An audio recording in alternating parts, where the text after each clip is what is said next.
Well, it is no secret that we moms struggle to get their kids to put down the sweets and pick up some of those veggies. So here to help us make some better food choices for our kids is Dr. Anna Temple. Thank you so much for being here. Thanks. And this is a whole weekend. This is my life right here, struggling. Every day. Every day parenting is a challenge. Yeah. Every day is a struggle. Yes. I'm shocked at how much sugar is in everything, because you're only supposed to have, what, 3 teaspoons a day? 6 teaspoons a day maximum. Max. And I swear, like, that is half of some meals.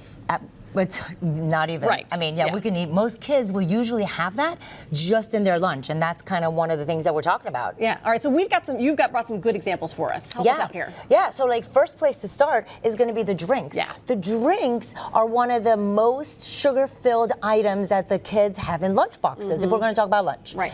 You know, a lot of my mamas know not to do sodas and not to do sports drinks because that's just sugar. Right. What they don't know is juice is equally as bad. Yeah. And even organic juice, that's just organic sugar in a box. Right. So instead of that, we can do water, but, you know, as moms, we know that that's complaining because that's boring. Right. So what do? Well, you know what? They have these great infused water bottle things from Amazon, Walmart, and then you have the kids select either oranges or lemons, limes, cucumbers, mint. You mix and match, put them in this little basket, fill the water bottle, put it in overnight. In the next morning, you have infused water that is easy, delicious, nutritious. Can you? And then if you got a kid that's not going to drink it without a little sweetener in it, can you do like agave nectar or honey? Or like they have. Any of those are fine. Okay. Stevia leaf extract as well too. If you need a little bit of something. Okay. The fruits generally, especially if you use them in season, add a nice little touch of sweetness. So you don't have to do that. Okay. And then, well, of course, fruits and vegetables in the lunches. Trying to get more of that in there. Well, and this is because in the school cafeterias,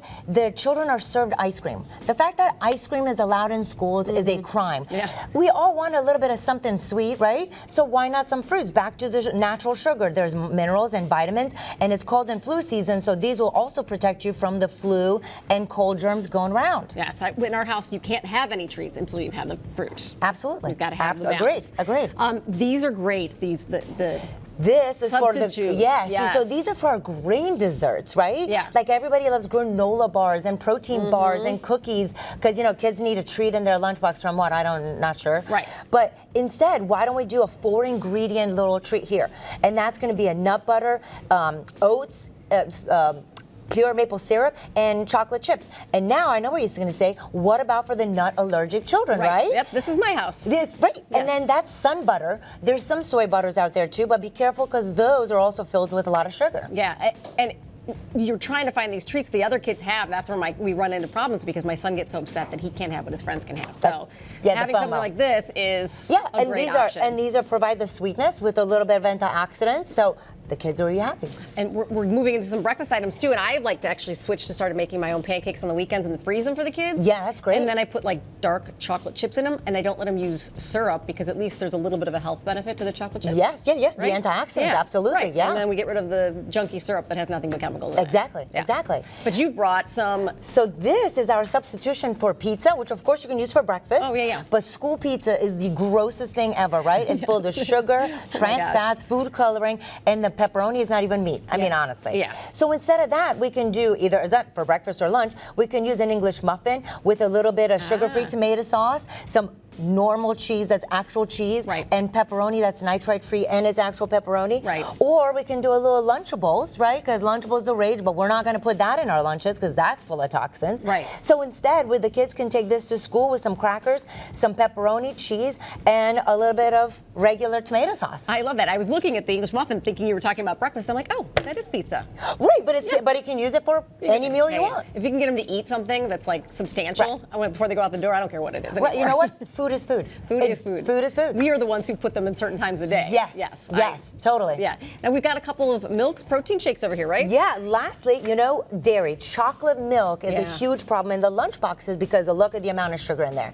And dairy in itself is not the devil, but it's the chocolate. And in a chocolate milk, it's like more than the 6 teaspoons we were talking about. Yeah. You can substitute it for an almond milk that also has a little bit of sugar. You could just go with plain milk. Yeah. And here's the other thing.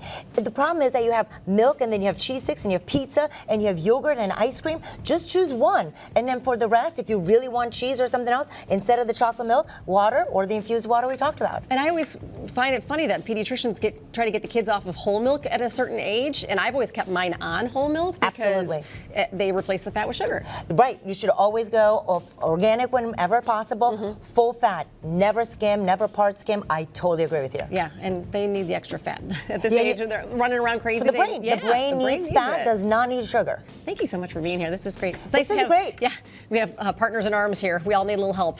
For more tips from Dr. Anna Maria, check out her website at annamaria.com and follow her on social media.